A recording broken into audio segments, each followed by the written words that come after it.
Break लूं उससे पहले क्विक सवाल अंशुल जी आपसे कि जब इतनी ज्यादा कंफ्यूजन है और क्लियरिटी नहीं है, आज मैं ऑप्ट कर लेता हूं, कल को मुझे लगा कि नहीं ये तो नहीं हो पाएगा मुझसे, तो क्या मेरे पास बाहर निकलने का विकल्प होगा?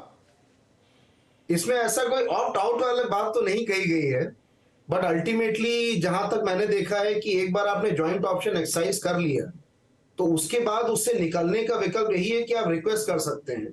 बट ऐसा अगर आप देखें तो ऑप्ट इन ऑप्ट आउट अगर चलने लगा तो इस बात का महत्व ही खत्म हो जाएगा कि ये नहीं, लेकिन ये उस कंडीशन में कह रहे हैं ना जब आपको क्लैरिटी ही नहीं है, आप किसी को मालूम ही नहीं कि कितना पैसा देना है, कितना वो जो डेफिसिट है वो भरना पड़ेगा, उसके पास वो पैसा है नहीं है, किसी के पास होगा किसी के पास नहीं होगा। वहां प्रोविडेंट फंड में रखा है तो ठीक है, लेकिन मैंने कहा उन लोगों का जिन्होंने किसी कारण से निकाल लिया है, जिन्होंने कभी विड्रॉ ही नहीं किए, अलग अलग नौकरियां बदल ली, तो सबके लिए अलग अलग कंडीशन बनेगी। शरद जी क्विकली। हाँ बोलिए शरद जी क्विकली, लेकिन मैं ब्रेक लूं उससे पहले क्विकली एक दो लाइन। हाँ, मैं आपके सवाल का जल्दी से जवाब। देखिए, अगर आपका कॉर्पस कम पड़ जाता है तो आपकी, मेरे हिसाब से आपकी पेंशन को उतना ही लिमिट कर दिया जाएगा।